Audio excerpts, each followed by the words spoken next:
সবচাইতে বড় আদালতের নাম কি? বিবেক।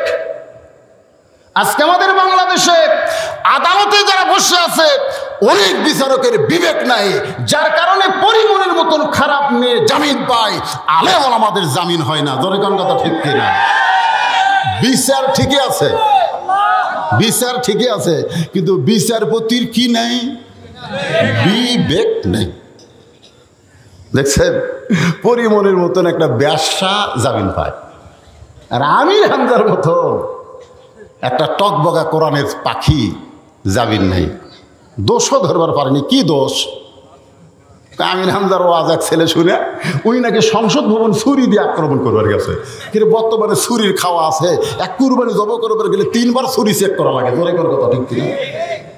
হায় হায়, বিবেক। আপনাদের বিবেককে বলতেছি, যারা মাগরিব এশার নামাজ না পড়ে ওয়াজ শুনতেছেন, আপনারা যদি আল্লাহ না করুক ফজর আগে মরেন, যদি মরে যান, আপনাদের খবর কি? যুবকেরা কথা কয় না, কথা কয় না, চেতন পায় না ফজরের সময়। আর ইতালি আর্জেন্টিনার খেলা দেখছে সারা রাত। আমার একজন কয়, হুজুর আপনি দেখছেন নাকি? আমি বললাম কখন থেকে শুরু হয়েছে? 12টার পর থেকে। তো 12টার পর থেকে খেলা দেখলি? হুজুর একটা 3টা গোল দিয়েছে। কয় মিনিটে 3 গোল দিয়েছে, কে গোল দিয়েছে সবার নাম মুখস্থ আছে। আমি বললাম মুয়াজ্জিন ফজর আযান কখন দিছে? ওটা তো আমার খেয়াল নেই। মুসলমানের সন্তান, আসসালাতু খায়রুম মিনান নাওম তোমার কানে যায় না? তুমি রাত ভরে আর্জেন্টিনা ইতালির খেলা দেখছো, যদি মারা যাও আমার মতন 1 কোটি মৌলবীও যদি তোমার জন্য দোয়া করে, কোনো লাভ হবে না। লা সালাতা লা ঈমানা, যার নামাজ নাই তার ঈমান থাকে না। জোরে কোন কথা ঠিক কিনা? লা সালাতা লা দীনা, যার নামাজ নাই তার কোনো ধর্ম নাই। আল্লাহ রাসূল বলেছেন, মান তারাকা সালাতু মুতাম্মিদান ফাকাত কাফারা, ইচ্ছা করে একটা ওয়াক্ত নামাজ যারা বাদ দিল, তারা আল্লাহর সঙ্গে কুফরি করল। বাইনাল আবদি ওয়াল কুফরি তরকুস সালাত, বান্দার কাফের মধ্যে পৃথক করার জিনিসটার নামই হলো নামাজ। একটু মনোযোগ দিবেন। আল্লাহ রাসূল বললেন, খাদিজা ঈমান গ্রহণ করার পরে আপনারা কি মনোযোগ দিচ্ছেন না বিরক্ত হচ্ছেন? তাহলে এই কথাটা যে সবচাইতে দামি, সেটা খেয়াল করে শোনা লাগবে না? যে ঈমান গ্রহণ করার পরে, ঈমানের আগে আল্লাহর সঙ্গে কোনো সম্পর্ক করা যাবে না। কারণ বিয়ের আগে কোনো মেয়ের সাথে সম্পর্ক করা যাবে না। বিয়ের আগে কোনো মেয়ের সঙ্গে সম্পর্ক যেমন করা জায়েজ নাই, ঈমানের আগে আল্লাহর সাথে কোনো সম্পর্ক হবে না। নবীর চাচার আবু তালেবের ঈমান ছিল না, কিন্তু অনেক ভালো কাজ করছে, নবীকে লালন পালন করছে। শিয়াবে আবু তালেবের মধ্যে 2.5 বছর আবু তালেব নবীর সঙ্গে বন্দী ছিল। আবু জাহেল একদিন ডাক ডাক কইল, তুমি আমাকে লো, তুমি খামাকা তোমার ভাস্তার জন্যে এক ঘরে আসো, তুমি আমাদের কাছে আসো। আবু তালেব বলেছিল, আমাকে যদি বলা হয় গোটা দুনিয়া দেওয়া হবে, তোমার ভাস্তাকে তোমার কাছ থেকে নেওয়া হবে, তোমরা শুনে নাও, আমি গোটা দুনিয়া তালাক দিব, কিন্তু আমার এতিম ভাতিজাকে আমি 1 মুহূর্ত ছাড়বো না। যিনি সবসময় নবীকে বুকে আগলে রাখছেন, সেই ব্যক্তিটাও জাহান্নামে যাবে। কারণ যতই সম্পর্ক করুক, ঈমান ছিল না। দাদা হাতেম তাই বড় দানবীর ছিল, কিন্তু ঈমান ছিল না, জাহান্নামে যাবে। বাদশা নওশেরওয়ান ন্যায়পরায়ণ বাদশা ছিল, কিন্তু বেঈমান হওয়ার কারণে সেও জাহান্নামে যাবে। এই জন্য 1 নম্বর হলো ঈমান। যদি আপনারা মনে করেন আমার দয়াল বাবার দরবারেতে কেউ ফিরে না খালি হতে, আবার নামাজও পড়ে, আবার কয় বাবা বাবা বড় বিপদে আছি বাবা। আমাদের বাংলাদেশে এরকম বেঈমান আছে না নাই? জোরে কোন আছে না নাই? এদের সম্পর্কে আল্লাহ বলেছেন, ফাওয়াইলুল লিল মুসাল্লিন। একটু মনোযোগ শোনেন। ঈমান গ্রহণ করার পরে আপনি আল্লাহর সঙ্গে যে সম্পর্ক গড়ে তুলেছেন, আল্লাহ আপনার কবরকে জান্নাত বানায় দিবে। মা খাদিজা মুস্কি মুস্কি হেসে আল্লাহর হাতটা আর নবীর হাতটা আরও জোরে চেপে ধরলেন। নবী বললেন, খাদিজা এবারে হাত চেপে ধরার কারণ কি? খাদিজা বলে, রাসূলুল্লাহ আপনার কথা আমার বিশ্বাস হয়, কিন্তু আপনার কথা আমার বিশ্বাস হয়, আমার কবরকে আল্লাহ কি করবে? জান্নাত বানাই দিবে। আপনি কইছেন, আপনি তো আর এমনি এমনি কর নাই, কার কাছ থেকে শুনছেন? কারণ রাসূল কি নিজের ইচ্ছায় কথা কয় নাকি? মায়ান্তিকু আনিল হাওয়া ইন হুয়া ইল্লা ওয়াহু ইউহা। আপনার কথা আমার বিশ্বাস হয়, কিন্তু আপনার কাছে যদি আমি কিছু চাই, আপনি কি আমারে দিবেন না? সঙ্গে সঙ্গে নবী 3 বার বললেন নাউজুবিল্লাহ, নাউজুবিল্লাহ, নাউজুবিল্লাহ। একটু মনোযোগ দিয়ে শুনবেন। আল্লাহ রাসূল বললেন, খাদিজা নাউজুবিল্লাহ, নাউজুবিল্লাহ, নাউজুবিল্লাহ। খাদিজা চমকে বলে, হুজুর আপনার কাছে কিছু চাই। এ কথা শোনার সঙ্গে সঙ্গে আপনি 3 বার নাউজুবিল্লাহ কেন বললেন? আল্লাহ নবী বললেন, যারা প্রকৃত ঈমানদার হবে তারা কেবলমাত্র ইয়াকা না'বুদু ওয়া ইয়াকা নাস্তাঈন। কি মনে করতেছেন? আপনি যখন কবরে যাবেন না, কবরে যাওয়ার পরে কিন্তু প্রথম প্রশ্নই হবে মান রব্বুকা, তোমার রবকে? আল্লাহ। যারা নামাজ পড়েনি তারকে মুখ দিয়ে আল্লাহ বাড়াবে? যারা আপনার নামাজি, 1 নম্বর প্রশ্নের উত্তর আপনাকে দেওয়া লাগবে না, আপনার নামাজ দাঁড়িয়ে বলবে। এই মুনকির নাকির, কাকে রব সম্পর্কে প্রশ্ন করতেছো যে নিয়ত করার পরেই বলেছে আলহামদুলিল্লাহি রাব্বিল আলামিন, রুকুতে গিয়ে বলেছে সুবহান রাব্বিয়াল আযীম, সিজদায় গিয়ে বলেছে সুবহান রাব্বিয়াল আলা। হিসাব দে সারা জীবন কয় ওয়াক্ত নামাজ পড়েছে, কত রাকাত নামাজ পড়েছে, আর কতবার রব রব জিকির করছে, হিসাব দে। মুনকির নাকির কয়, কে রে এই জীবনে কত ওয়াক্ত নামাজ পড়েছে, কতবার রব রব কইছে, আমরা হিসাব কেমনে দেব? মুনকির নাকির কয়, আল্লাহ তোমার বান্দাকে রব সম্পর্কে প্রশ্ন করার সাথে সাথে নামাজ যে হারে খেপে গেছে, আল্লাহ কয় 1 নম্বর বাদ দে। যারা নামাজ আছে তার রবের উত্তর দেওয়া লাগবে না, ওর নামাজের কারণে গোল্ডেন A+ পেয়ে গেছে। যেরকম আমি ওয়াজের শুরুতেই আমি কিন্তু মসজিদকে লক্ষ্য রেখে ওয়াজ শুরু করছি, ঠিক? হ্যাঁ, আমার ওয়াজ কিন্তু এ পর্যন্ত চলতেছে। নামাজ একটু খেয়াল করবেন ভাই, নামাজই না হলে মসজিদের গুরুত্ব কেমন বুঝবেন? আর এই উত্তরপাড়া জামে মসজিদ যারা মাহফিল করতেছে, উত্তরপাড়ার এই মসজিদের আহাল যারা আছেন তারা একটা হাত তোলেন তো দেখি। এই উত্তরপাড়ার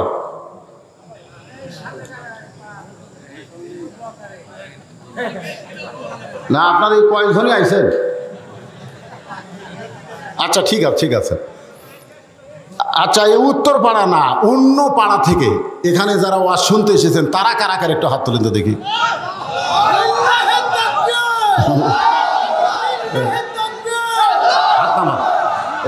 কখন মানুষ তকবির দেয়? শোনেন, তকবির মানুষ কখন ঘুম ধরেনি, আমি সবার দিকে তাকায় ওয়াজ করতেছি, ঘুম ধরছে তাই একটু বিরক্ত এসে যায়, কারণ এমনি তো গরম, আবার রাত হয়েছে অনেক বেশি, সারাদিন কাজকাম করে মানুষ রাতের বেলা একটু ঘুমাবে। আমি এর আগে পাশেই মাহফিলে বলেছি 3 ওয়াক্ত নামাজ কিন্তু তাড়াতাড়ি হয়। কয় ওয়াক্ত? আসর, মাগরিব, এশা। দেখবেন এই 3 ওয়াক্ত 1 ওয়াক্ত শেষ না হতে 8 ওয়াক্ত, তাই হয় না? এই আসর ভরে 2 কাপ চা খাইতে মাগরিব, মাগরিব শেষ না করতেই দেখবেন চলে আসবে এশা। কিন্তু এশা থেকে ফজর আর ফজর থেকে জোহর, এই 2 ওয়াক্ত লম্বা কেন? এই 2 ওয়াক্ত লম্বা হওয়ার কারণ হলো, যখন সাহাবীরা আল্লাহ নবীকে প্রশ্ন করলেন, নবী বললেন, সাহাবীরা আমি আল্লাহকে প্রশ্ন করেছিলাম যে 5টা সময়ের মধ্যে এই 2 ওয়াক্ত নামাজের লম্বা সময় কেন? আল্লাহ বললেন, হাবিব, ফজর থেকে জোহর লম্বা দেওয়ার কারণ হলো সারাদিন তারা কাজ কাম করবে, ফজর থেকে জোহর পর্যন্ত এই লম্বা সময়ে তারা ব্যবসা বাণিজ্য করবে, চাকরি বাকরি করবে, খেতে খামারে কাজ কাম করবে। এই কাজ কাম করার কারণে দেহের যে ক্ষয় হবে, এশা থেকে ফজর লম্বা সময় দেওয়ার কারণ হলো ওই সময়টা তারা ঘুম পারলে ওই ক্ষয় আমি আল্লাহ পুরা করে দেব। কি পারলে? ঘুম পারলে। ঘুম পাওয়ার সময় চেতন থাকা তো বিরক্ত, তারপরেও আপনার উত্তরপাড়ার লোকজন কম, সব বাহিরের লোকজন আইছেন। বাহিরের লোকজন তো আপনাকে উত্তরপাড়ার মসজিদকে তৈরি করে দিবে না, চট কেনার বসা, বদনা কেনার বসা, একটা ফ্যান কেনার টাকা বসা দিতে পারে, কিন্তু মসজিদের বিল্ডিং করার বসা বাইরের লোক দিবে? দিবে না। তা আপনাদের উচিত হচ্ছে মসজিদের উন্নয়ন করতে গেলে আপনার এলাকার এই পরিবারের অর্থাৎ এই পাড়ার লোকেরা থাকা লাগবে বেশি। চেয়ারম্যান সাহেব যখন কিছু বক্তব্য দিচ্ছে এই ফাঁকে আমি বাকি ওয়াজটা আপনার সবাই যদি না শোনেন আমার আপত্তি নাই, কিন্তু এই যে গামছার মধ্যে 10-20 টাকা যেটা আমার কথা বলা হয়েছে এই এক একে যদি সব লোক উঠেই যায় তা টাকা দিবি কেন? হ্যাঁ, আপনাদের কাছে রুমাল যাবে, গামছা যাবে, 10 টাকা 20 টাকা 50 টাকা 100 টাকা যে যা পারবেন দিবেন। কারা কারা একটু আল্লাহ হাত দেখান তো দিকে, যারা দিবেন লিল্লাহ আকবার হাত নামান। সবাই হাত তুলছে, এই গামছা আল্লাহ কোথায় রেখে যাও, এখানে আদায় শেষ করে দিয়ে যা হয়। হ্যাঁ, ওই যে যারা চেয়ারে বসে আছে ওনাদের কাছে গামছা আলার দরকার নেই, আপনারা একটু টেজের দেন, কারণ চেয়ার পার্টি মানে কি সম্মানী মানুষ। হ্যাঁ, দেন বাবা দেন, পকেট থেকে বার করেন, এই গামছার আদায়টা শেষ হয়ে যাক, তারপরে ইনশাল্লাহ দেন যিনি যা পারবেন। যদি কেউ মনে করে হুজুর আমি 1 বস্তা সিমেন্টের টাকা দিব, নিয়ে আসেন, বাহির হোক আর যেখানেই হোক, আল্লাহর ঘর মসজিদ বানানোর নিয়তে দিলেই আল্লাহ আপনাকে জান্নাতে একটা ঘর বানিয়ে দিবে। সুবহানাল্লাহ। না বিশ্বাস করতেছেন না? মাশাআল্লাহ। আল্লাহ তোমার একজন বান্দা কি পাগল, আমি গামছার মধ্যে টাকা দিবার কইলাম, কিন্তু তোমার পাগল আল্লাহ তোমার ঘরের জন্য 1000 টাকা নগদে করছে দান। আল্লাহ দানকে কবুল করে নিয়ে জান্নাত ঘরের মালিক বানান। জোরে কান আমিন। এরকম 1-2 হাজার টাকা যদি গামছা আদায় শেষ, আমার আদায় শেষ। কেউ যদি 1-2 হাজার টাকা দেন তাহলে একটু আসেন একটু দেন আল্লাহর ঘরের জন্য দেন। কিছুই যাবে না, কাপড়ের কোনো পকেট নাই। আপনি মনে করছেন হাজার হাজার লক্ষ লক্ষ টাকা ব্যাংকে আছে, আপনার ভবিষ্যৎ ভালো, কখনোই ভালো না, খালি মরে যায়। দেখেন এই যে গত বছর 21 সালে বাপ মারা গেছে, 2 ভাই টাকা নিয়ে গন্ডগোল। বাপের লক্ষ লক্ষ টাকা ব্যাংকে আছে, বাসা আছে ঢাকায়, এই নিয়ে গন্ডগোল লাগছে। 24 ঘন্টা হয়ে গেছে, বাপ যে মরে পড়ে আছে, ওদিকে 2 ভাই খেল নেই, খালি টাকা নিয়ে গন্ডগোল। এটা আবার ফেসবুকে দিছে। আশেপাশের লোকেরা চিন্তা করে, বাপ বললো, কান্নাকাটির শব্দ নাই, কাফন দাফনেরও কোনো গল্প নাই, ব্যাপার কি? আসে দেখে মশারির চড়ে কোকড় হয়ে শুয়ে আছে, মরে শুয়ে আছে, আর বেটারা টাকা নিয়ে গন্ডগোল লাগছে। আপনি মনে করতেছেন লক্ষ লক্ষ টাকা রাখা যাচ্ছে, আপনার ছেলেরা টাকা নিয়ে গন্ডগোল করবে, গ্যাঞ্জাম করবে, আর আপনি যেটা দিয়ে যাবেন এটাই আপনাকে জান্নাতে নিয়ে যাবে। আর সে আল্লাহর ঘরে দিতে কার্পণতা করতেছেন। পকেটে টাকা থাকলে দিয়ে দেন, সবাই দেন। একটু জিকির করেন লা ইলাহা। কে দিল বাবা? রুবেল। আল্লাহ তোমার একজন পাগল 1010 টাকা নগদে করছে দান তোমার ঘরের জন্য। আল্লাহ রুবেলকে জান্নাতের ঘরের মালিক বানান। জোরে কোন আমিন। এই গামছা আদায় হলেই আবার আলোচনা শুরু হবে। আপনারা একটু সাইজ হয়ে বসেন তো, যারা গেছে চলে গেছে অসুবিধা নেই, আপনারা একটু সামনের দিকে আসেন তো। গেছে চলে গেছে, সব কি একই হয়?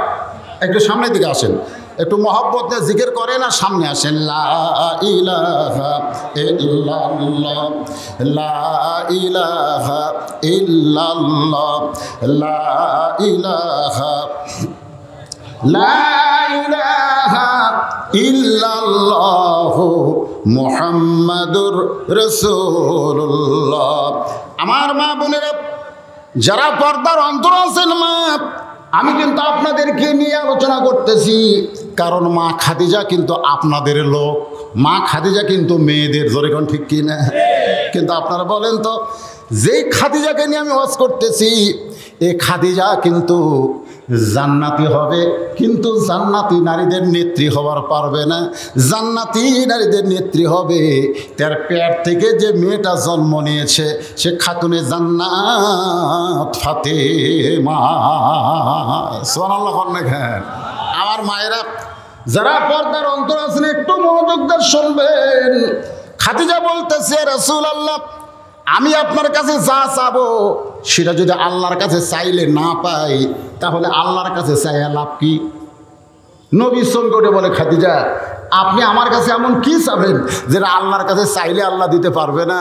খাদিজা বলল, হুজুর আল্লাহর সব কিছু থাকলেও আল্লাহ সব কিছু দিবার পারে না। নবী রাগ করে বললেন, আল্লাহর নাই এ কথা বলাও যাবে না। খাদিজা বললেন, হুজুর আপনি খালি ভিতরের খবর জানেন, আপনি বাইরের খবর জানেন না। এই মনোযোগ দিয়ে শোনেন, খাদিজা নবীকে বলতেছে আপনি খালি কিসের খবর জানেন? ভিতরের খবর জানেন, আপনি বাহিরের খবর জানেন না। আল্লাহ রাসূল বলে, ভিতরের খবর বাহিরের খবর কি? খাদিজা বললেন, রাসূলুল্লাহ আপনি যে বললেন আল্লাহর নাই, এ কথা বলা যাবে না। আমি খাদিজা হিসাব করে দেখেছি আমার আল্লাহর অনেক কিছুই নাই। নবী বললেন, আল্লাহর কি নাই? খাদিজা বললেন, আল্লাহর বউ নাই। আপনারা বলেন তো, আল্লাহর বউ আছে? সূরা ইখলাস একবার পড়লে 10 পারা কোরআন পড়ার সওয়াব পাওয়া যাবে। সে সূরাটার নাম কি? ইখলাস। নামটা হওয়া লাগতো সূরা আহাদ, কিন্তু সূরা আহাদ না হয়ে নাম হয়েছে ইখলাস। একবার পড়েন 10 পড়ার সওয়াব পাবেন। আমার আল্লাহর পরিচয় এই সূরার মধ্যে আছে না নাই? তাহলে পড়েন, সকলে পড়েন, বিসমিল্লাহির রহমানির রহিম। কুল হুয়াল্লাহু আহাদ আল্লাহুস সামাদ লাম ইয়ালিদ ওয়া লাম ইউলাদ ওয়া লাম ইয়াকুল লাহু কুফুয়ান আহাদ। আল্লাহর সন্তান, কথা কয়, আল্লাহর সন্তান নাই, আছে? গভীর রাত্রে খাদিজা যদি বলে, ইয়া রাসূলুল্লাহ আপনার সঙ্গে আমার বিয়ে হয় নাই, কিন্তু গভীর রাত্রে আমি যদি আল্লাহকে বলি, আল্লাহ আমার পেটে একটা সন্তান দাও, আমি খাদিজা মা হবার চাই। আল্লাহ রাসূল চমকে ওঠে, বলে, খাদিজা আল্লাহ দিবার পারলেও দিবে না, আল্লাহ দিবার পারলেও দিবে না। কারণ স্বামী ছাড়া কোনো মেয়ের পেটে সন্তান যদি আসে, আল্লাহ একজনকে দিয়েই বিপদে পড়ে গেছে, তার নাম হলো রহিমা। আপনারা বলেন তো, ঈসা আলাইহিস সালামের বাপ আছে? এজন্য কেন বাপ আছে? তো রহিমার যখন সন্তান হলো তখন কি বিপদ? মরিয়মের যখন সন্তান হলো তখন কি বিপদ? আইরে বিপদ। শেষ পর্যন্ত আপন খালু জাকারিয়া সাল্লামকে তারা সন্দেহ করলো। জাকারিয়াকে হত্যা করার জন্য সবাই যখন লাঠি সোটা নিয়েছে, জাকারিয়া বলতেছে, আল্লাহ কাম করলে তুমি আর পিটুন খামো আমি। আসলে আল্লাহ এই কামটা কি অন্যায় করছে? কিন্তু সমাজের মানুষের কাছে যে স্বামী ছাড়া সন্তান পেটে কেমনে আসলো? আমার আল্লাহর কুদরত। আদমকে আল্লাহ তৈরি করছে বাপ মা ছাড়া, আর ঈসাকে আল্লাহ তৈরি করছে বাবা ছাড়া। তার মানে আল্লাহ কি পারে? জোরে কোন আল্লাহ কি? কিন্তু কিয়ামত পর্যন্ত আল্লাহ আর বাবা ছাড়া কারো পেটে সন্তান দিবে না। যদি দিত তাহলে 14ই ফেব্রুয়ারি, কি বুঝতেছেন? 14 ফেব্রুয়ারি বোঝেন? আমাদের বাংলাদেশে কোনো মেয়ের বিয়ে হয়নি, পেটের মধ্যে যদি বাচ্চা আসে, আর গ্রামের লোকজন যদি বিচার করে, এই তোর তো বিয়ে হয়নি, তোর পেটে বাচ্চা কোত্থেকে আসলো, মেয়েটা যদি বলে আল্লাহ দিছে, তখন আপনারা কি করবেন? ওই যে দলিল দেয়, কে মরিয়মকে আল্লাহ যদি দিবার পারে তার আমাদের পারে না, তখন আপনারা কি করবেন? আল্লাহ দিছে আর কিয়ামত পর্যন্ত দিবে না। খাদিজা বললেন, রাসূলুল্লাহ এই জন্যে আল্লাহ দিবার পারবে না বলে আমি আল্লাহর কাছে চাইব না, আপনার কাছেই চাই, আপনি কি আমারে দিবেন না? নবী চমকে বলে, খাদিজা আমার কাছে আপনি কি চান? বলে, 1 নম্বর চাওয়া হলো ওই গাড়ি হীরার মধ্যে যেই জুব্বা পরে সাধনা করেছেন 3 বছর, যেই জুব্বা পর অবস্থায় কোরআনের আয়াত সর্বপ্রথম আপনার প্রতি নাজিল হলো, ওই জুব্বাটা আমার কাফনের কাপড় হিসাবে আপনি দিয়া দিবে। ও মায়েরা, যারা পর্দার অন্তরালে মা একটু মনোযোগ দিয়ে শোনেন, আমার 2 নম্বর চাওয়া হলো আপনার পবিত্র হাত দিয়ে আমি মরে যাওয়ার পর আমার লাশটা কবরের মধ্যে নামায় রাখবেন। আমার 3 নম্বর চাওয়া হলো কবরে মাটি দিয়ে সবাই যখন চলে আসবে, যতই নিরাপত্তার কথা বলুক না কেন, আমার বাংলাদেশের প্রেসিডেন্ট জিল্লুর রহমান যখন কবরে যাচ্ছে, তার লাশটা কিন্তু জানাজার আগে একজন মাইক ঘোষণা করতেছে 5 স্তরের নিরাপত্তা আছে। কয় স্তরের? আর্মি, র্যাব, বিজিপি, পুলিশ, আনসার বাহিনী, তোমরা কি প্রস্তুত? তখন সবাই রাইফেল নিয়ে ফাঁকা গুলি করতেছে। মুনকির নাকির বলতেছে, আল্লাহ যে হারে নিরাপত্তা দেওয়া শুরু হলো, আমরা কি ফেরত যাব? কি ঠাস ঠাস করে গুলি করতেছে। মুনকির নাকির কি মনে করতেছে? হায় হায়, কয় স্তরের? 5 স্তরের নিরাপত্তা আছে। তখন একটা গান মনে পড়ছে, গান বোঝেন? যদি ফুলগুলো হয় অভিমানে ঝরে যায়, আমি মালা গেথে বলো কারে পরাবো, সে যে কেন এলো না, কিছু ভালো লাগে না, কবরে আসুক তারে।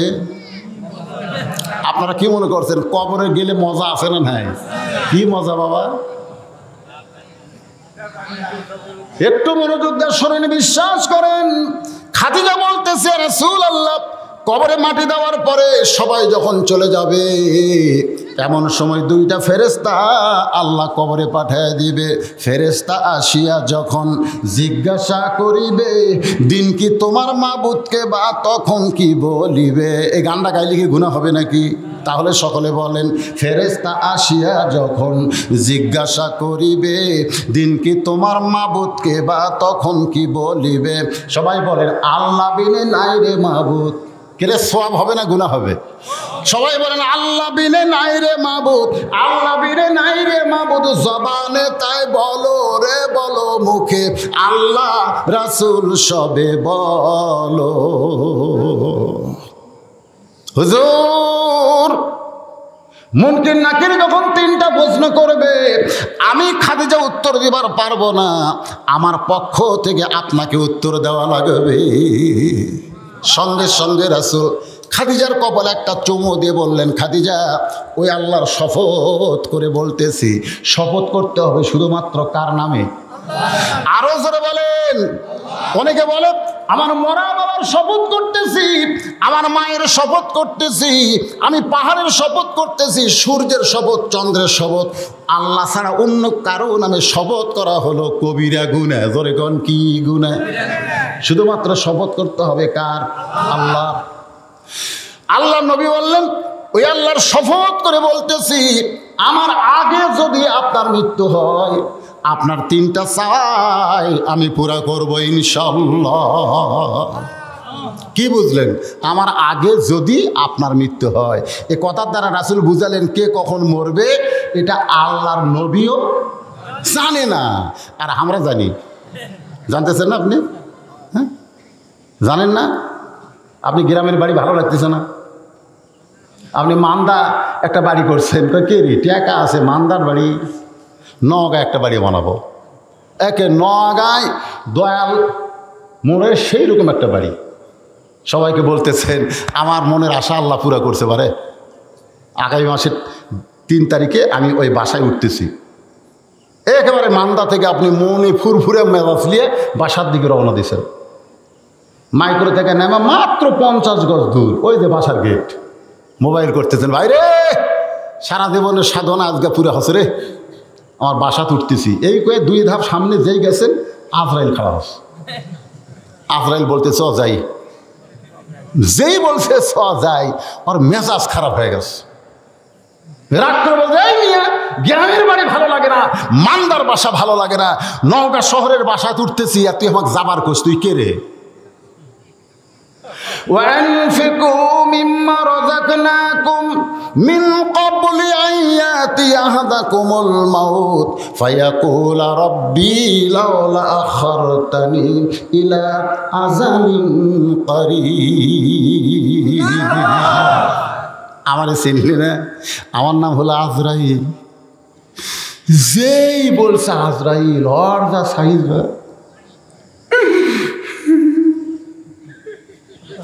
কান্দিস কে? কয় আমার গ্রামের বাসা দিলাম, মান্দার বাড়ি দিলাম, নওগাঁ শহরের বাসা দিয়ে দিলাম, এই সব আমি আল্লাহ দিয়ে দিলাম রে। এর বিনিময়ে আল্লাহ খালি আমার একটা দিন, কয়দিন? একদিন সময় দিবে, ওই যে শেষদা পড়বো, আর শেষদা থেকে মাথা তুলবো না, আল্লাহর তওবা করব, কোরআন পড়বো, জিকির করবো, ভাই খালি একটা দিন ভাই। তখন আজরাইল বাম হাতে একটা চড় মারবি, বাম হাতে, এই যে বাম হাত সরে ওই পেশাবও করবি, পায়খানাও করবি। এই জন্য যারা গোসল করায় তারা কিন্তু অনেক সময় বলে, উমুকে লাশ ধোবার যে কি বিপদ বাড়ে, একেবারে সব শেষ করছে রে, পেশাব করে একেবারে কাপড় চোর মেখে ফেলে দিছে, মানে ওই মরার আগে আজরাইলের চড় খাচ্ছে। আর দেখবেন যারা পেশাব পায়খানা করেনি, বুঝবেন ওই ঈমান নিয়ে দুনিয়া থেকে বিদায় নিয়েছে। সুবহানাল্লাহ। পিটন কিন্তু ওই জায়গাতে আছে। আজরাইল মারার কারণ কি জানেন? আজরাইল বলতেছে, শয়তান মরার সময় শিরক করতেছিস, তুই যে বলতেছিস আমার বাড়ি গাড়ি সব আল্লাহ দিয়ে দিলাম, এই শয়তান তোর কিছু নেই, তোর কিছু নেই। এতদিন তোকে আল্লাহ দিয়েছিল আমানত স্বরূপ দেখাশোনা করার জন্যে, তুই দেখাশোনা করবার যে মনে করছিস আমার। আজকে আমাদের অবস্থা হয়েছে তাই।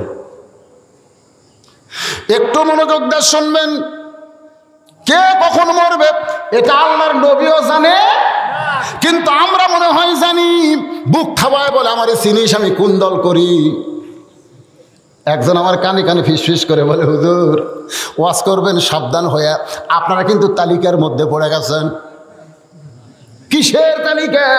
বলে হুজুর আপনি জানেন না, এ বাংলাদেশে 116 জন আলেমের তালিকা করা হয়েছে, তার মধ্যে আপনি কিন্তু 18 নম্বরে আছেন। হুজুর হিসাব করে ওয়াজ করবেন, হিসাব করে ওয়াজ করবেন। আমি কইলাম ভাই রে, এই যে ঘাদানি যাদের তালিকা করেছে, আল্লাহ যদি বলে ফেরেশতা, আমি তাদের নামগুলো জান্নাতের তালিকা করে নিলাম।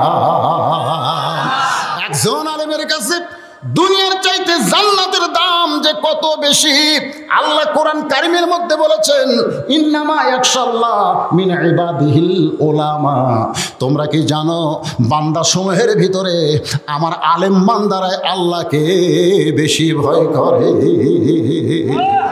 বাইরে শোনেন, যে কোনো সময় আমাদের মৃত্যু হবে, তারপরেও আমরা বুক থাবায় বলি তো সাইজ কর্ম রে চিনিস, তাহলে বগুড়া থেকে ঘুরে আসি, আসাই তো সাইজ। এই কথা বলে পালসার গাড়ি নিয়ে 5 ফিট বাজার থেকে, আমার এলাকার 5 ফিট থেকে ওই বগুড়া যাচ্ছে। 5 ফিট থেকে বগুড়া হলো পূর্ব দিকে। কোন দিকে? পূর্ব দিকে যাচ্ছে 15 কিলো। 5 কিলো পরে কাহালু চার মাথায়, ওই তো সেইরকম মোটর ছাড়ছে। ই যাচ্ছে হচ্ছে পশ্চিম দিক থেকে পূর্ব দিকে, উত্তর দিক থেকে দক্ষিণ দিক থেকে এক ভুটভুটি আসতেছে, উত্তর দিকে যাবে বীরপুকুর বাজার। ওর গাড়ি যায় কেবল মাঝখানে ভুটভুটি বেড়া দিচ্ছে। ওর মোটর সাইকেলের কিছু হয়নি, কিন্তু ওর কয়েক জায়গায় ভাঙিছে। বগুড়া মেডিকেল কলেজ রোবটের মতন ব্যান্ডেজ করে থোছে, যাকে হুমকি দিচ্ছে খালি ঘুরে আসে তো সাইজ কর্ম। ওই আবার 250 গ্রাম আঙ্গুলটা দেখবার গেছে, দেখবার যায় দেখে হাত পাও যেটা দিয়ে সাইজ করবি তার একটাও ভালো নেই, সবগুলো ভাঙিয়ে ঘুরে হয়, ইনকা ব্যান্ডেজ করে টানা করে থোছে। তখন এই পকেট থেকে আঙ্গুর বাইর করে একটা কুয়া খুলে আর মুখত দিচ্ছে, খা ঘুরে আঙ্গুর খা। এই ভাই কি করতেছেন? আমার ভাই হয়তো আঙ্গুর খিলাচ্ছি। ভাই রে খা, উনি তো খাবি না, কারণ কই যাচ্ছে এই মুখ দিয়ে, তখন ঘুরে এসে সাইজ করবো আঙ্গুর খাওয়ার চায়, কিন্তু কিছু করবার পারতেছে না, কারণ হাত পা সব কি সব ব্যান্ডেজ করে ব্যান্ডেজ হচ্ছে। উনি জোর করে খা খা সমানে খাওয়াচ্ছে আর বলতেছে কে ঘুরে যায় সাইজ করবো না। অহংকার করো না, কাউরে সাইজ করার আগে আল্লাহ তোমাকে সাইজ করতে পারে। জোরে কান পারে কে পারে না? যার কারণে আল্লাহ নবী বলতেছেন, ও খাদিজা, আমার আগে যদি আপনার মৃত্যু হয়, আমার আগে যদি আপনার মৃত্যু হয়, তাহলে আপনার 3টা চাওয়াই আমি পুরো করবো ইনশাল্লাহ। মা খাদিজা দুনিয়া থেকে বিদায় নিলেন। দুনিয়া থেকে বিদায় নেওয়ার পরে আল্লাহ নবী তাকায় দেখে নবীর 4টা মেয়ে বসে বসে কাঁদতেছে। 3টা মেয়ের কান্নার সাউন্ড আছে, কিন্তু একটা মেয়ের কান্নার সাউন্ড নাই।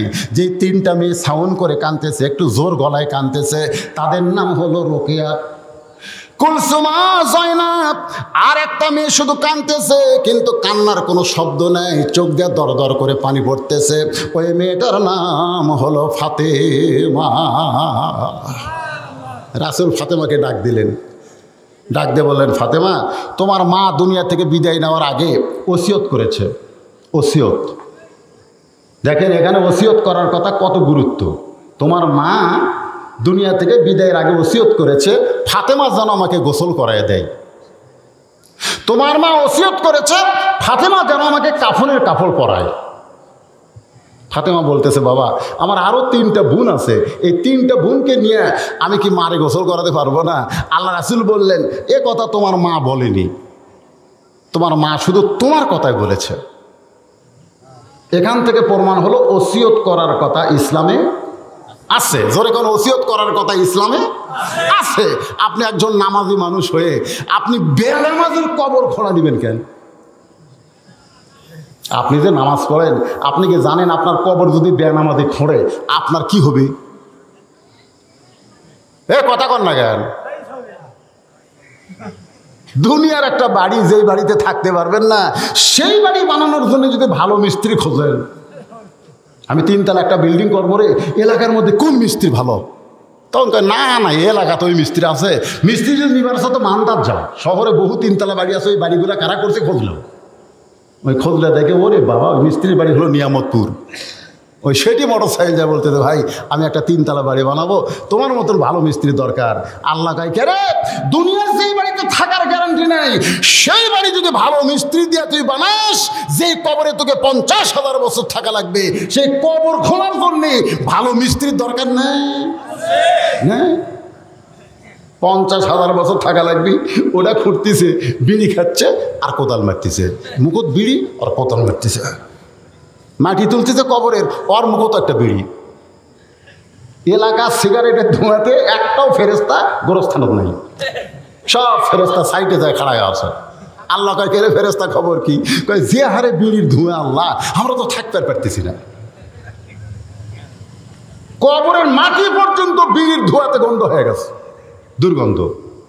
কবরে দিয়ে যখন সবাই চলে আসে, 2 ফেরেস্তা আসছে, মুনকিন নাকি ফেরেস্তা আইছে কি করার জন্যে? প্রশ্ন করার জন্যে। কিন্তু আসে দেখে গোটা কবর খালি বিড়ি বিড়ি গন্ধ। ফেরেস্তারা কিন্তু দুর্গন্ধ সহ্য করতে পারে না, নাক ধরে ওর চুল ধরছে, চুল ধরে বসাতে বস।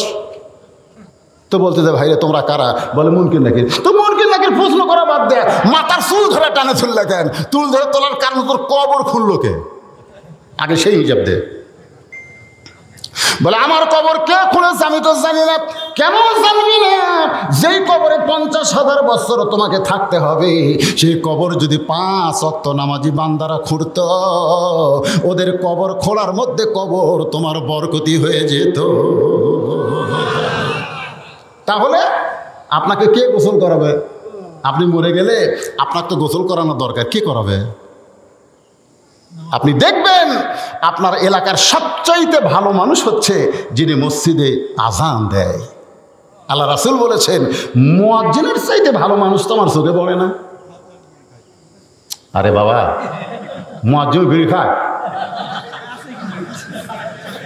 আপনার যে কত বড় লোক, মুয়াজ্জিন বিড়ি খাওয়া ছাড়া নাই।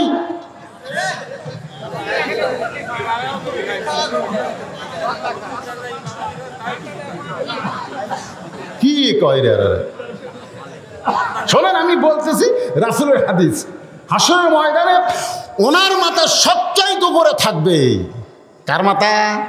মুয়াজ্জিনের মাথা। শুধু মাথার উপরে থাকবে না, আল্লাহ কুদরতি হাত দিয়ে তার মাথায় একটা টুপি পরায় দিবে, যে টুপি পূর্ণিমার চাঁদের মতো আলোকিত হয়ে যাবে।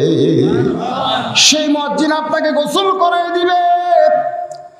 ইমাম সাহেব আপনার জানাজার নামাজ পড়াবে, এরকম ওসিয়ত করবেন। ভালো মানুষ আপনার জানাজায় শামিল হবে, পাইকারি হারে সবাই শামিল হওয়ার দরকার নেই। বলেছে জোহরের নামাজের পরে অমুকের জানাজা হবে। আমি দেখলাম জোহরের নামাজে মসজিদে 2 কাতার আর জানাজায় হলো 11 কাতার। জিজ্ঞাসা করা হলো, তোমরা যারা জানাজার নামাজে শামিল হয়েছো, তোমরা কি জোহরের নামাজ পড়েছ? আর কারো মুখে কথা নাই। আরে পাগল, জোহরের নামাজ হলো ফরজে আইন আর জানাজার নামাজ হলো ফরজে কিফায়া। তুমি যদি ফরজে কিফায়া আদায় না করো, তোমার মহল্লার 10 জন ব্যক্তি যদি জানাজা পড়ে, তাহলে তোমার উপর থেকে আল্লাহ আদায় করে নিবে। কিন্তু 5 ওয়াক্ত নামাজ ফজর, যোহর, আসর, মাগরিব, এশা তুমি যদি না পড়ো, তোমার নামাজ আদায় হবে না। এই জন্যে জোহরের নামাজ হলো ফরজে আইন, সেইটা আদায় না করে যারা ফরজে কিফায়া জানাজায় শামিল হয়, এমন বেনামাজি জানাজায় যত বেশি হবে, ওই মুর্দার কিন্তু তত পেরেশানি বাড়বে। বেশি লোকের দরকার নাই তো, দরকার আছে। আসেন আল্লাহর বান্দারা, নবী বললেন ফাতেমা তোমার মাকে গোসল করাতে হবে।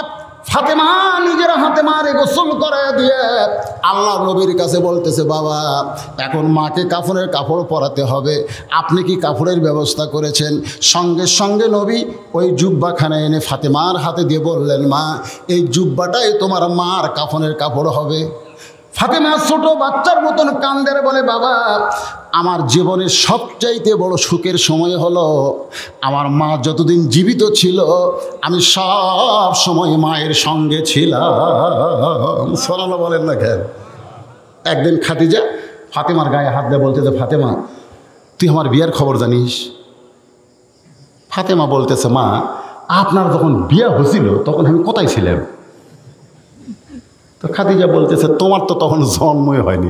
তো জন্ম যদি না হয় তাহলে জানবো কেমনে? আপনারা বলেন তো খাদিজা কি কথাটা ঠিক কইছে? ভুল? ঠিক না ভুল? কেমনে ঠিক হলো? এই খাদিজার মতোই কিন্তু আল্লাহ বলেছে, দেখেন সূরা ফিল পড়ে দেখেন, আল্লাহ বলতেছে আলাম তারা কাইফা ফাআলা রাব্বুকা বিআসহাবিল ফিল। হে রাসূল আপনি কি হস্তি বাহিনীকে দেখেছেন যারা কাবা ঘর ধ্বংস করতে এসেছিল? আপনি কি তাদের দেখছেন? তো আল্লাহ রাসূল এদের কি বলতেছে, আলাম তারা আপনি কি দেখেছেন? তখন রাসূল বলতেছে, আল্লাহ ওই সময় আমি কোথায় ছিলাম? তা আল্লাহ বলতেছে, তখন তো আপনার জন্মই হয়নি। তাহলে রাসূলের জন্ম হয়নি, সেই রাসূলের উপর আল্লাহ বলতেছে আপনি কি দেখেছেন? তাহলে কি আল্লাহ ভুল কইছে? খাদিজার ভুল ধরা সহজ, কিন্তু আল্লাহটা ধরবার গেলে খবর আছে। সরকার কথা ঠিক কিনা? সুবহানাল্লাহ সুবহানাল্লাহ। আধিক্য বুঝাই, গুরুত্ব বুঝাই। ফাতেমা চুম করে বলতেছে, মা আপনার বিয়ের খবর আমি জানি না, কিন্তু এখন জানার আগ্রহ বাড়ল, কারণ আপনি যখন বলেছেন আমার বিয়ের খবর জানো, অবশ্যই গুরুত্বপূর্ণ কিছু কথা। খাদিজা বললেন, ফাতেমা তোমার বাবার সঙ্গে যখন আমার বিয়ে হয় তখন তোমার বাবা কিন্তু আমার কাছে রাখাল ছিল। যেই কইছে রাখাল, ফাতেমা দৌড়ে এসে খাদিজার মুখ চেপে ধরে বলতেছে, না মা খবরদার, আমার বাবার এই ডিমোশন, ডিমোশন বুঝতেছেন না, ডিমোশন, এই কথা আপনি বলবেন না। আল্লাহ রাসূল বলেছেন তোমরা শোনো, মেয়েরা কিন্তু বাবাকে ভালোবাসে আর ছেলেরা কিন্তু মাকে ভালোবাসে। ছেলেরা কাকে ভালোবাসে? মাকে। মাকে। ছেলেরা মাকে বেশি ভালোবাসে। আপনি যদি আপনার বউকে কিছু বলেন, আপনার যদি একটা ছেলে থাকে তাকায় দেখবেন ওই খালি মোটমোট কামড়ায়, মোটমোট কামড়ায়। খালি যদি একটু সাইজ হতে বাপকে লাগাতো, জোরে করে ঠিক কিনা? তা আমাকে তো আল্লাহ এই ছেলে দেয়নি, খালি 3টা মেয়ে দিছে। তা আমি একদিন চিন্তা করলাম যে আমাকে তো আল্লাহ ছেলে দেয়নি, বারে এই ছেলেরা যে কেমন এটা তো আমি জানি না, তবে আমার মেয়েরা কেমন এটা আমি জানি। আমার মেয়েরা যখন কোনো কিছু লাগে আমার কাছে এসে কোনোদিনও এরকম বলে, আব্বা 1000 টাকা লাগবে দেন তো, এ কথা কোনোদিনও কয়নি। আমার মেয়েরা যখন টাকা পয়সা লাগবে, আমার একটা তো ছোটো, ও তো চাইনি এখনও, তার বয়স হয়নি, এই দুটি আমার ঘরের মধ্যে ঢোকে সালাম দিয়ে দাঁড়ায় থাকে। বললাম মা কী খবর? তখন আস্তে করে বসে একজন আমার মাথার চুল টানে আর একজন পায়ের লোক ফুটেই। আমি বললাম মা তোমাদের মনে হয় কিছু লাগে, সেটা যদি আপনি জানেন। তখন আমি 2 জনকে 200 টাকা দিই, ওরা টাকা নিয়ে দাঁড়ায়। আমি বললাম মা আর কি লাগবে? সেটা আপনার ইচ্ছে। তা আবার 2 জনকে 200 টাকা দিই, দেওয়ার পরে বলে মা আর লাগবে নাকি? সেটা যদি আপনি দেন। তখন আবার 2 জনকে 200 দিই, তাহলে 300 করে, যেই হয়েছে ওরা হাসতে হাসতে চলে গেল। আমি চিন্তা করলাম এই মেয়েরা একবারও 300 টাকা চাওয়ার পারতো, কিন্তু চাইনি, চাইলে যদি বাপ কষ্ট পায়। আমার বড় ভাইয়ের ছেলে মেয়ে আছে, আমি একদিন বললাম তোমার ছেলে তোমার কাছে যখন টাকা চায় তখন কিভাবে চায়? তার বড় ভাই বলতেছে ওর যদি লাগে 100 তুই চায় 1000। তখন আমি কইলাম আল্লাহ তাহলে ছেলে না দিয়ে তখন ভালোই করছে, কারণ মেয়েরা বাবাকে বেশি ভালোবাসে। ফাতেমা মায়ের মুখ চেপে ধরে বলতেছে, মা আমার বাবা রাখাল ছিল, এই কথা খবরদার আমার সামনে বলবেন না। খাদিজা বলে, ফাতেমা সত্যকে কোনোদিন অস্বীকার করা যায় না। ফাতেমা বলে, মা কি বলতে চান? বলে রাখাল অবস্থায় তোমার বাবার সঙ্গে আমার বিয়ে হয়েছে। ফাতেমা বলে, মা কিভাবে রাখালের সঙ্গে আপনি বিয়ে বসলেন? খাদিজা বলে, ফাতেমা মক্কার সবচাইতে ধনবতী রমণী, দুপুর বেলায় দেখি আমার সব রাখালগুলো ঘরের মধ্যে আরাম করতেছে, হাজার হাজার উর্দুম্বা মাঠে ময়দানে, আর সেইগুলো চড়ানো বাদ দিয়ে রাখালগুলো যখন ঘরের মধ্যে আরাম করে, আমি বিরক্ত হয়ে রাখালের সর্দারকে তলব করলাম। রাখালের সর্দার আমার সামনে দাঁড়ায় বলে, মালকিন, আমরা ভাগ্য গুণে এমন একজন রাখাল পেয়েছি। ওই রাখাল জয়েন করার পরে, ঢোকার পরে উটদুম্বাগুলো সব ভদ্র হয়ে গেছে।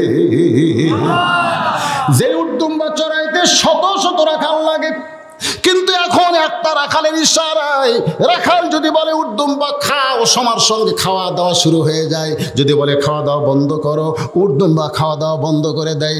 রাখাল যদি বলে চলো যাই, উটের লাইনে দুম্বা লাইন হয়ে রওনা দেয়। খাদিজা বলতেছে, রাখালের সর্দার, এই গাঁজাখড়ি কথা কেমনে বলতেছ? একজন মানুষ রাখালের মাধ্যম জন্তু জানোয়ার কোনোদিন হতে পারে না।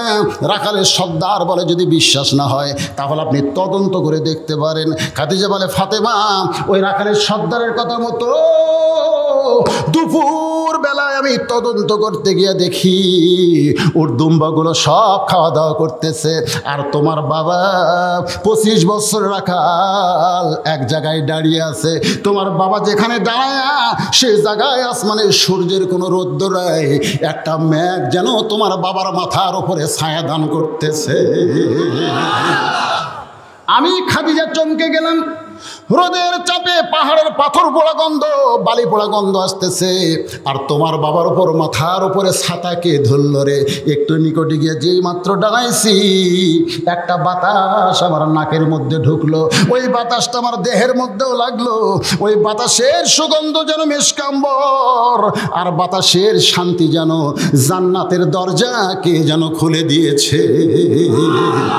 আমি আর একটু নিকটে গিয়ে তাকায় দেখি, সূর্য গ্রহ তারা তারি নূরের ইশারা, নইলে যে অন্ধকারে ডুবিত এই ধরনী। সবাই বলেন, নবী মোর পরশমণি, নবী মোর সোনার খনি, নবী নাম ভাবে যেজন সেই তো দোজাহানের ধনী। ফাতেমা, এত সুন্দর কোনদিন মানুষ হয় আমি জীবনেও দেখি নাই। তোমার বাবাকে দেখার পরে আমার 40 বছরে আমার ভিতরে যেন আবার নতুন করে বিয়ার ফুল ফুটেছে। ফাতেমা বললেন, বাবা, যে মক্কার সবচাইতে ধনবতী রমণী আপনার মতন রাখালকে তার স্বামী বানাইলো, আজকে সেই মা আমার মারা গেছে। মক্কার দোকানে নতুন কোনো কাপড় নাই, নতুন কোনো কাপড় না দিয়া এই পুরাতন জুব্বা কেন দিচ্ছেন বাবা? আল্লাহ রাসূল বলে, ফাতেমা, এই জুব্বা সাধারণ কোনো জুব্বা নয় মা, এই জুব্বার ভিতরে আমার আল্লাহর কোরআনের সম্পর্ক রয়েছে। এই জুব্বা পরা অবস্থায় ফেরেশতা জিবরাইল আমাকে বুকের মধ্যে চাইপা ধরেছে। এই জুব্বা পরা অবস্থায় কোরআনের 5টা আয়াত আল্লাহ আমার প্রতি নাজিল করেছে।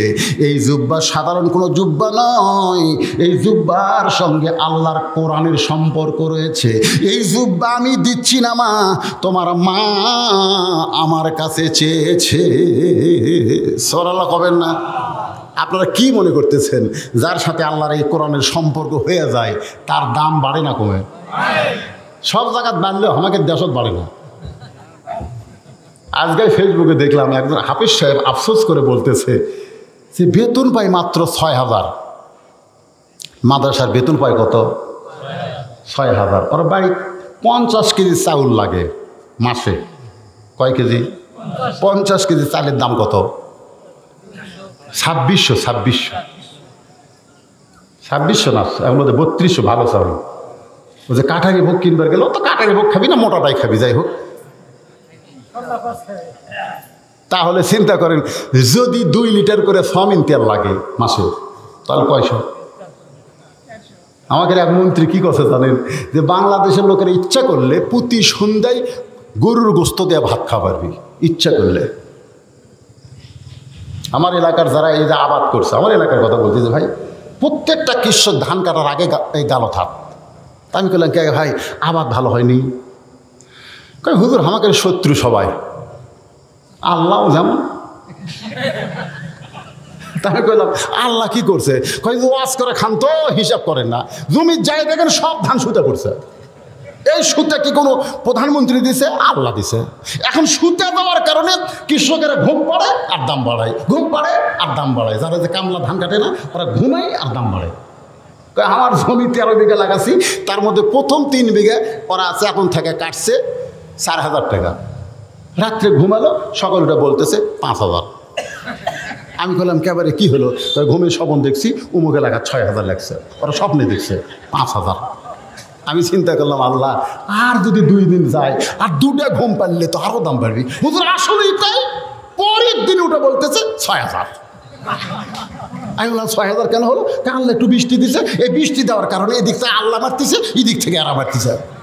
এখন এই কাঁচা ধান থোয়াও যাচ্ছে না, রোদ নেই, শুকানো যাবে না। বেচার গেলে কয় হরিয়া টিপটা 900 টাকা করে।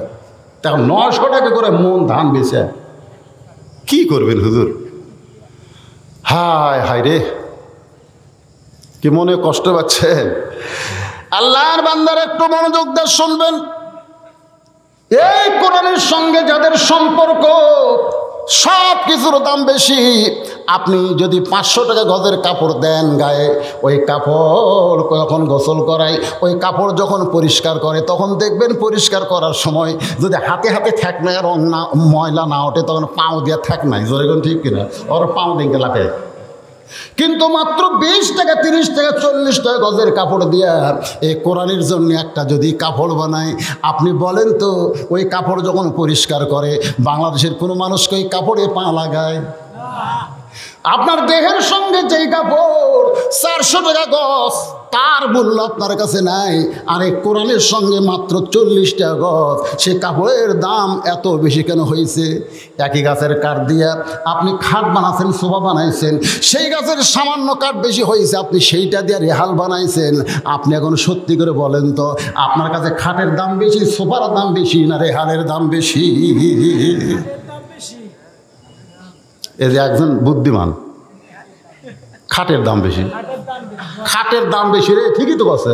আপনাকে যদি কয়, শোনেন শোনেন, 2 দল হন না, আপনাকে যদি এখন বলে ভাই রেহালের দাম বেশি, তো রেহালটা নিয়ে খাটটা দাও, তখন আপনি কবেন না ভাই রেহালের সম্মান বেশি, রেহালের মর্যাদা বেশি। আমাদের বাংলাদেশে ইয়াবার সাথে যাদের সম্পর্ক, হিরোইনের সাথে যাদের সম্পর্ক, ক্যাফিনের সঙ্গে যাদের সম্পর্ক, খারাপের সাথে যাদের সম্পর্ক, তাদের কোনো তালিকা নাই। আল্লাহর কোরআনের সঙ্গে যাদের সম্পর্ক, তালিকা হচ্ছে। জোরে কোন কথা ঠিক কিনা? আল্লাহর বান্দারা একটু মনোযোগ দিয়ে শুনবেন। আজকের বিষয়টা হলো ইয়া আইয়ুহাল্লাযীনা আমানুত্তাকুল্লাহ হাক্কা তুকাতিহি ওয়া লা তামুতুন্না ইল্লা ওয়া আনতুম মুসলিমুন। হে আমার দিকে তাকান, মুসলমান হয়ে যদি আমরা মরতে চাই, তাহলে আল্লাহর কোরআনের সঙ্গে সম্পর্ক রাখার দরকার আছে না নাই? রাসূল বললেন, ফাতেমা এই জুব্বাটা সাধারণ কোনো জুব্বা নয়। ফাতেমা জুব্বা নিয়ে মাকে কাফনের কাপড় পরাবার জন্য রওনা দিলেন। ফাতেমা চলতেছেন, নবীও চলতেছেন। একটা ঘরের দরজায় এসে নবী বললেন, ফাতেমা এখন ঘরের মধ্যে ঢোকো। যেই মাত্র ফাতেমা আমার দিকে তাকায়, এই শেষের কথাগুলো গুরুত্ব দিয়ে শোনেন। যেই মাত্র দরজা দিয়ে ঢুকছে, সঙ্গে সঙ্গে নবী ঘরের দরজা বন্ধ করে দিয়ে দরজায় দাঁড়িয়ে আছে।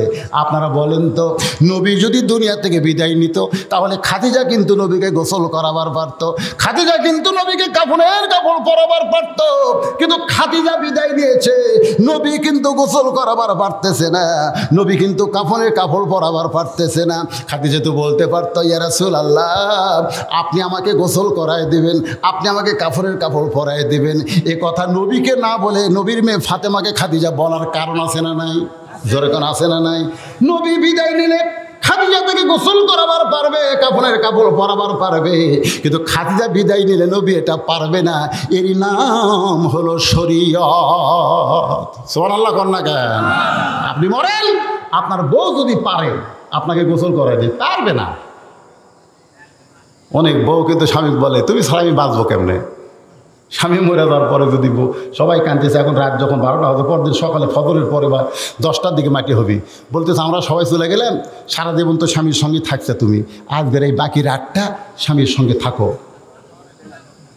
কথা কন, বাংলাদেশের একটা বউ পাওয়া যাবে যে মরা স্বামীর সাথে 1 ঘন্টা একলাই? ওরে বাবারে, ওই আগে বাড়াবে। জোরে তোর কথা ঠিক কিনা? রে কিন্তু মেয়েরা পারবে, ইচ্ছা করলে মরা স্বামীর ঘরে মেয়ে থাকতে পারবে, বউ থাকতে পারবে। বউ ইচ্ছা করলে স্বামীরে গোসল করাবার পারবে, কাফনের কাপড় পরাবার পারবে। কিন্তু বউ যখন মরবে, মরার সঙ্গে সঙ্গে ওই ঘরে আর স্বামী থাকতে পারবে না। বুঝা ঠিক না না বুঝা ঠিক? আপনারা ঠিক করলেন। এটা কি বুঝা করলেন না না বুঝাই করলেন? এই দেখেন, মাশাআল্লাহ মাশাআল্লাহ।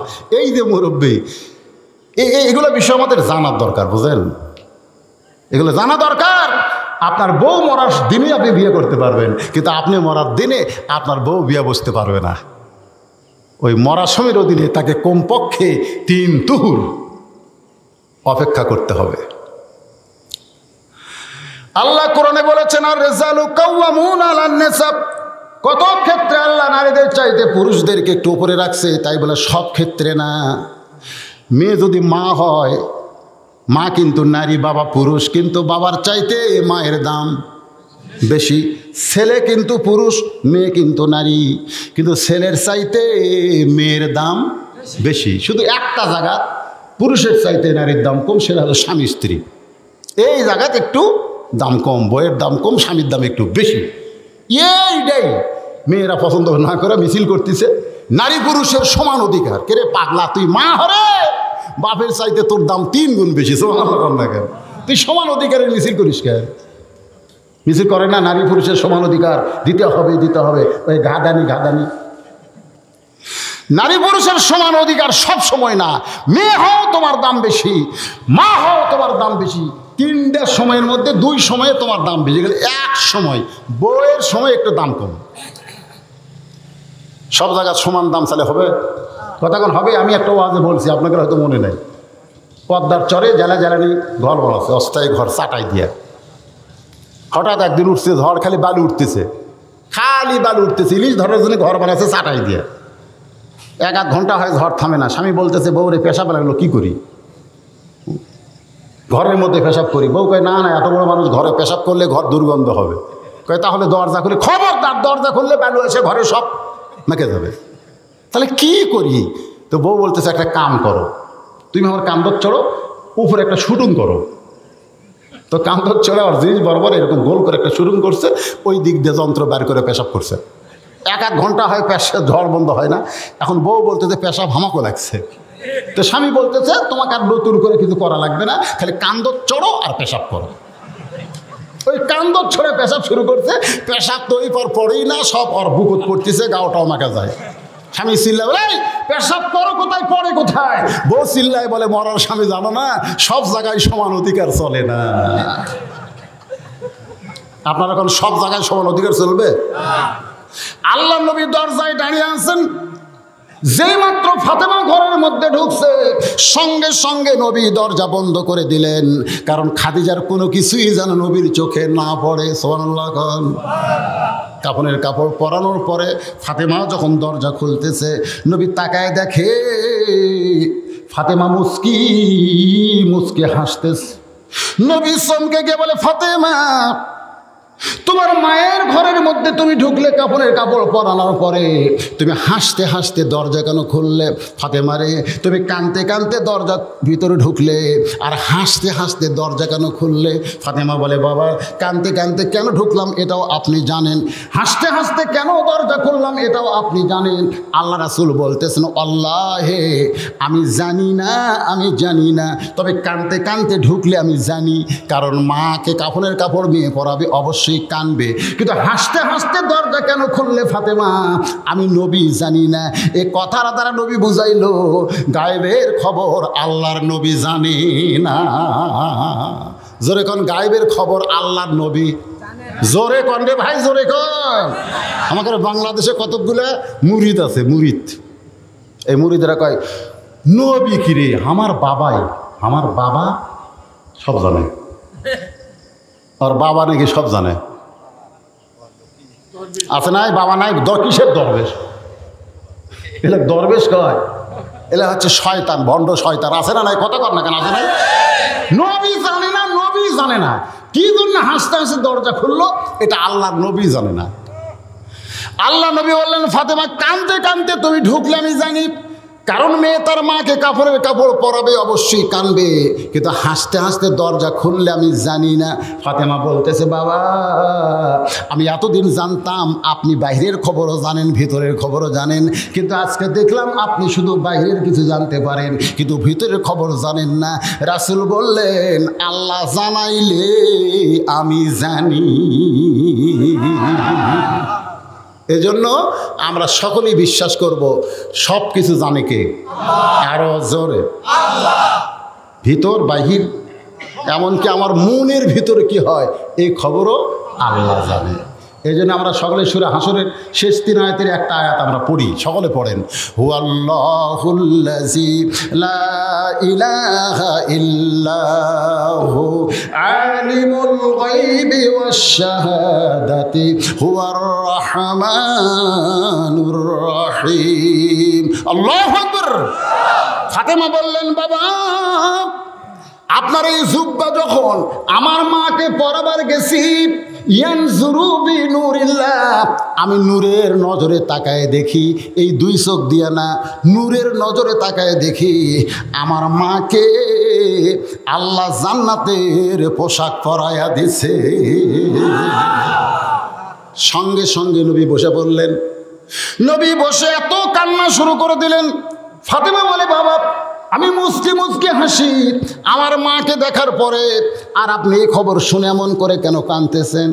রাসূল বলে, ফাতেমা এ কান্না কোনো কষ্টের কান্না নয় মা, এই কান্না হলো আমার জীবনের আনন্দের কান্না। রে ফাতেমা, সর্বপ্রথম এই দুনিয়াতে যিনি আমাকে নবী বলে স্বীকার করেছেন, সেই মহিয়াসী নারীটাই হলো তোমার মা। এই দুনিয়াতে সর্বপ্রথম আমাকে নবী বলে স্বীকার করেছে তোমার মা। কারণ ঘরের বউ নবী বলে স্বীকার করা এটা কি যেমন তেমন?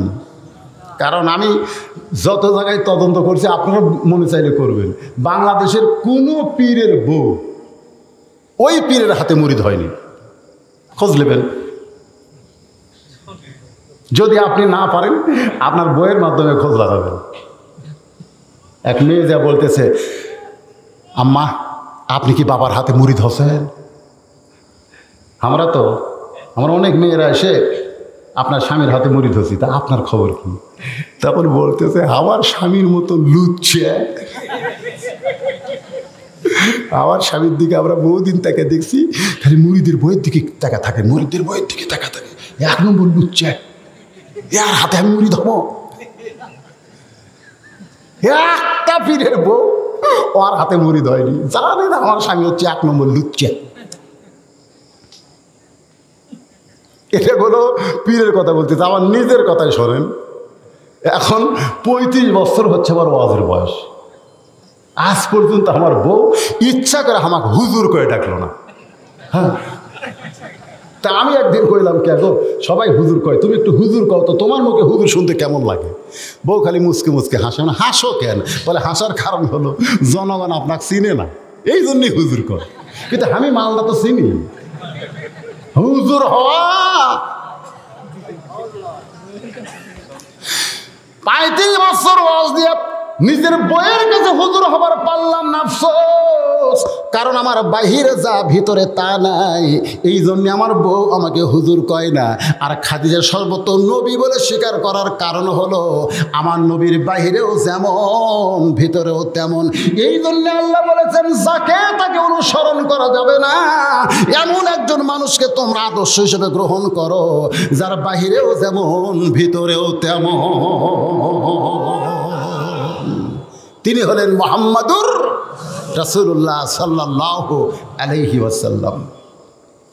নিজের হাতে খাদিজাকে কবরের ঘরে নামায় দিয়ে, কবরে যখন মাটি দেওয়া হচ্ছে, নবীর চোখের পানি দরদর করে পড়তেছে। আবু বকর বলে, রাসূলুল্লাহ এইভাবে যদি আপনি কাঁদেন তাহলে আমরা সহ্য করব কেমনে?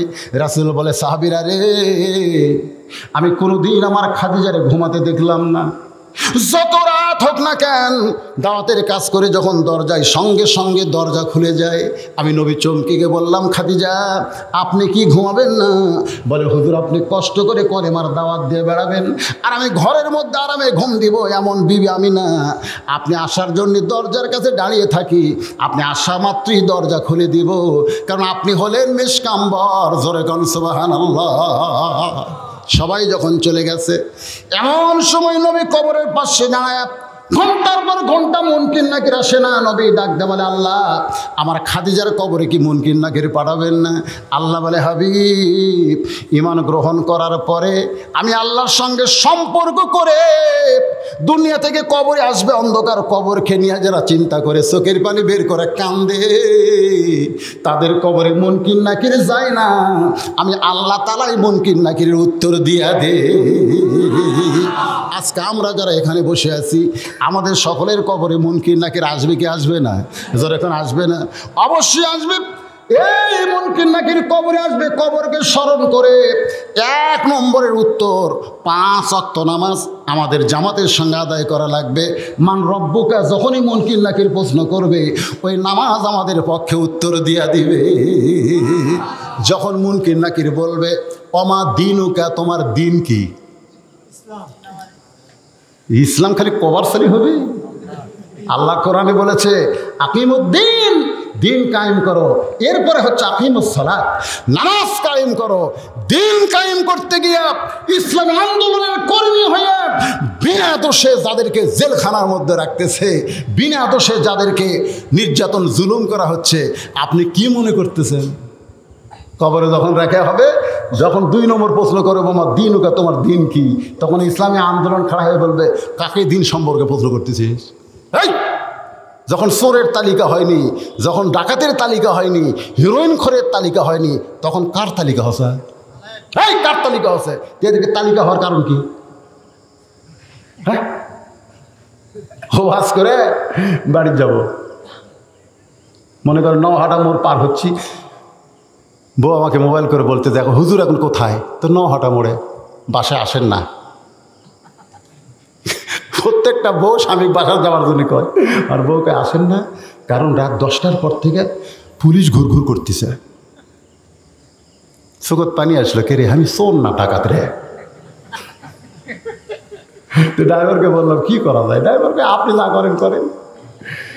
ওরা গাছের নিচে গাড়ি নিয়ে থাকলে আমি চিন্তা করলাম, যদি গাড়ি এসে আবার ধরে, ওই গাড়ি ছাড়িয়া কোয়ার্টার কিলো দেয় আলুর বাগুলির মধ্যে শুতে আছে। কি চুরি, ডাকাতি, হিরোইন, সুদারূপ, ঘুষারূপ কিছুই না। দিন কায়েমের জন্যে এই বাংলাদেশ সহ পৃথিবীতে যারা আন্দোলন করতেছে, এই আন্দোলন তাদের পক্ষে দাঁড়িয়ে বলবে, দিন কায়েমের জন্য যে এত কষ্ট এত নির্যাতন সহ্য করছে, তাকে আবার প্রশ্ন করিস আমার দিনকে। মুনকির নাকির কয়, আল্লাহ প্রশ্ন করার পরে যে হারে খেপে গেছে, আল্লাহ কয় 2 নম্বর বাদ দে, এখন 3 নম্বর কর। অমান নাবিউকা তোমার নবীকে বলার সঙ্গে সঙ্গে মানে হাজার রাসূল, এই প্রশ্নের আবার ব্যাখ্যা করে বলা হয়েছে এই মহান ব্যক্তিকে। তার মানে বোঝা গেল প্রত্যেকটা মুসলমানের কবরে আল্লাহর নবীকে হাজির করা হবে। সুবহানাল্লাহ খান। মানে হাজার রাসূল ওমান নাবিউকে, নবী বলবে কাকে আমার সম্পর্কে প্রশ্ন করিস? কাক? মুনকির নাকির বলতেছি, ইয়া রাসূলুল্লাহ, যে এই দেখ, আর মুখের দিকে তাকে দেখতো, তাকে দেখ, কে রে? ওই 22 বছর বয়সে দাঁড়িয়ে থুয়ে গ্রামের লোক চাচা করে কষে, আর বাপক ভাই করে কষে। ওরই সামনে বাপক কয়, ভাই কেমন আছেন? চাচা আপনার বাড়ি কোথায়? তখন বাপ চমকে উঠছে, করে আমার কয় ভাই, বেটা কয় চাচা, ব্যাপার কি? ওই সেই ছোট্টবেলা থেকে চাচা শব্দ শুনতেছে। ব্যাগ নিয়ে যদি নওগাঁ শহরে ঘরে দাঁড়িয়ে, চাচা কোনোদিন পুলিশ ধরে না, এই দাঁড়িয়ে লাগ ধরে, তোর ব্যাগের মধ্যে কি আছে? ভাই আমার দোষ কি? এইটা কি? এটা কি? মাথায় টুপি, মুখে দাড়ি, তোরাই তো জঙ্গি। আমার সুন্নাত আমল করে বাংলাদেশের বুকে কত নির্যাতন তারা সহ্য করেছে। আজকে তাকে আমার সম্পর্কে প্রশ্ন করিস, আমাকে নবী বলার আগেই আমি নবী তাকে উম্মাত হিসাবে স্বীকার করে নিলাম। যদি মুসলমান হয়ে মরতে পারি, আজকের আলোচনা বক্তা এবং শ্রোতা সবাইকে আল্লাহ কবুল করুক। সকলে বলে আল্লাহুম্মা আমিন। আস্তাগফিরুল্লাহাল্লাযী লা ইলাহা ইল্লা হুয়াল হাইয়ুল কাইয়্যুম ওয়া আতুবু ইলাইহি। আল্লাহুম্মা সাল্লি আলা সাইয়্যিদিনা শাফিনা নাবিয়িনা মাওলানা মুহাম্মদ ওয়া আলা আলিহি ওয়া সাহবিহি ওয়া বারাক ওয়া সাল্লিম। আপনি না কইলেন আমি চলে যাব, শেষ পর্যন্ত পরে আসছি তো শেষ পর্যন্ত থাকতে তো মাঝখানে মাইক দরকার কি?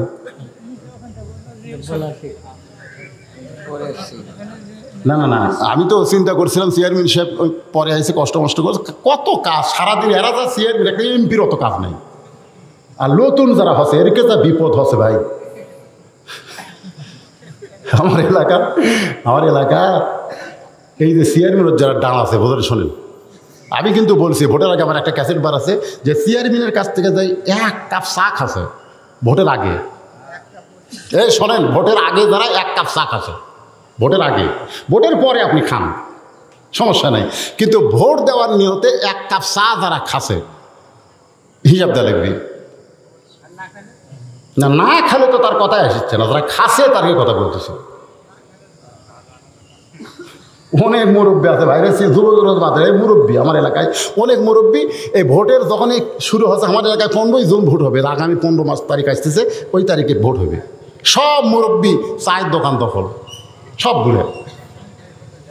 মেম্বার যদি আসে কথা কয় না, মুরব্বী বসে আছে। এখন তো কথা মেম্বারও করে বলা লাগবে, চাচা আসসালামু আলাইকুম। ওয়ালাইকুম সালাম। চাচা দোয়া করবেন, খালি খালি। তখন বলতেছে এই চাচা চা বিস্কুট যা খাই দাও। তখন বলতেছে না বাবা, একদিন খাই কি হবি। তার মানে নির্বাচন পর্যন্তই খাবি। তখন বলে বাবার এক কাম করো, আমাকে তুমি দৈনিক কয়বার খিলেবে? তো বলছে চাচা কয়বার খাবার স্যার? ওলা খাওয়া দাওয়াই 20 টাকা করে দৈনিক এই দোকানত দিও, আমি যখন পারি খাবো ভোট পর্যন্ত। ওই মেম্বারের কাছে খালি একটা না, যে কয়টা ডান আছে সব করার থাকে। শোনেন, 1 টাকা যারা খাচ্ছেন 1 টাকা ফেরত দেওয়া লাগবে। ফেরত না দিলে ইন্নাল্লাহা ইয়ামুরুকুম আন তুআদ্দুল আমানাতি ইলা আহলিহা ওয়া ইযা হাকামতুম বাইনান নাস আন তাহকুমু বিল আদল। ভাইজান সবাই খেয়াল করবেন, দুনিয়া কয়দিনের, যে কোনো সময় মৃত্যু হবে। চেয়ারম্যান সাহেব এখানে বসে আছে, তার জন্য দোয়া করব, তিনি যেন হয়তো ওমর ফারুকের মতন জনগণের খাদেম হয়, নেতা না খাদেম। আল্লাহ কবুল করুক, জোরে কারণ আমিন। কারণ আখেরে মোনাজাত পর্যন্ত ভোটের আগে বসে থাকে, কিন্তু ভোটের পরেও যে থাকে। আমি সেই জন্য তাকে আগে ভাগে দিয়েছিলাম না, কথাবার্তা করে যাইনি, বসে আছে। আমরা সবাই মিলে এখন দোয়া করব। আল্লাহুম্মা আমিন। আল্লাহুম্মা আনতাস সালাম অমিনকাস সালাম তাবারাকতা ইয়া যাল জালালি ওয়াল ইকরাম। কঠিন গরমের ভিতরে রাত 1:30 পর্যন্ত তোমার পাগল বান্দা বান্দিরা আরামের বাড়ি আরামের ঘুমকে বাদ দিয়া কোরআন হাদিসের মহব্বত কলিজার মধ্যে নিয়ে এই জান্নাতের বাগানে বসে বসে কোরআন হাদিসের আলোচনা শোনার শেষে আমি গুনাহগারের সঙ্গে রহমতের দরজায় ফকির হয়ে দোকানে হাত তুলেছে। মেহেরবানি করে আজকের মাহফিল আমাদের সকলের হেদায়েতের জন্যে, নাজাতের জন্যে, জান্নাতের জন্যে কবুল করো। এই মাহফিলের শুরু থেকে শেষ পর্যন্ত যত আলোচনা হয়েছে আল্লাহ, এর মধ্যে যদি ত্রুটি হয়, ভুল হয়, মাফ করে দিও। এর যা হাদিয়া মঞ্জুর করো সোনার মদিনায় নবী পাকের রওজা মুবারকে আল্লাহ তুমি কবুল করে নাও। তামাম আম্বিয়ায়ে কেরাম, আসহাবে কেরাম, তাবিনে কেরাম, তাবা তাবিনে কেরাম, তামাম পৃথিবীর মাটির নিচে যত মুমিন মুমিনা শুয়ে আছে আল্লাহ সকলের আরওয়াহ পরে হাদিয়া কবুল করো। মাবুদ, আমরা যারা হাত তুলেছি আমাদের মধ্যে জনম দুঃখনী মা যাদের কবরের ঘরে চলে গেছে আল্লাহ মেহেরবানি করে মায়ের কবরটাকে জান্নাতের টুকরা কবুল করো। বাবার বাড়ি ঘর সবই আছে, আমি সহ আমরা যারা বাবা হারে এতিম হয়ে গেছি আল্লাহ মেহেরবানি করে বাবার কবরটাকে জান্নাতের টুকরা বানিয়ে দাও। আয় আল্লাহ থেকে উত্তর বলে, জামি মসজিদকে আল্লাহ তুমি কিয়ামত পর্যন্ত কবুল করে নাও। এই মসজিদের জায়গা জমি দিয়া, টাকা পয়সা দিয়া মসজিদকে নির্মাণ করে যারা কবরবাসী হয়ে গেছে আল্লাহ, তাদের সকলের কবরকে জান্নাতের টুকরা হিসেবে কবুল করে নাও।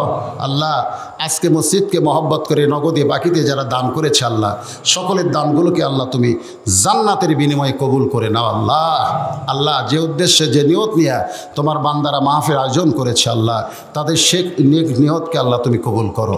আমার মায়েরা বোনেরা পর্দার অন্তরালে বসে যারা ওয়াজ শুনেছে আল্লাহ, আবিদা সালিহা পর্দার যে কবুল করে, মা ফাতেমার চরিত্র আল্লাহ তাদেরকে তুমি দান করো। আমাদের মধ্যে অসুস্থ যদি কেউ থাকে আল্লাহ সুস্থ করে দাও, অভাবকে মোচন করে দাও। আল্লাহ দ্রব্যমূল্য যে হারে দাম বাড়তেছে আল্লাহ, মানুষের কষ্ট চলে এসেছে দরজায়, সে কষ্টকে তুমি দূর করে দাও আল্লাহ।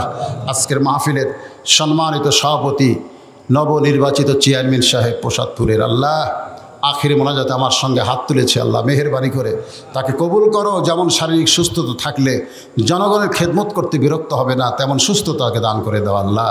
তার মন মস্তিষ্ককে ভালো করে দাও আল্লাহ। কলেজে চাকরি করে আবার এই বিশাল দায়িত্ব নিয়েছে আল্লাহ, এই দায়িত্বগুলো সুন্দরভাবে পালন করার তৌফিক দিয়ে দাও আল্লাহ। আয় আল্লাহ তাআলা আজকের মাহফিলের বিশেষ অতিথি, প্রধান অতিথি সহ আল্লাহ সকলকে কবুল করো। আলিম ওলামা, হাফিজ কারি, ইমাম মুয়াজ্জিন, হাজী সাহেব, মুরব্বী, যুবক, কচিকাচা আল্লাহ সকলকেই তুমি মাফ করে দাও আল্লাহ। গোটা বিশ্বের মুসলমানকে আল্লাহ তুমি হেফাজত করো। নির্যাতিত আলেম ওলামা আজকে যারা মাজলুম অবস্থায় আছে আল্লাহ, জেল জুলুমের ভিতরে আল্লাহ তুমি তাদেরকে কবুল করো আল্লাহ। সুবহান রাব্বিকা রাব্বিল ইজ্জাতি আম্মা ইয়াসিফুন وسلام على المرسلين والحمد لله رب العالمين وجل آخر كلامنا عند الموت لا إله إلا الله محمد رسول الله صلى الله عليه وسلم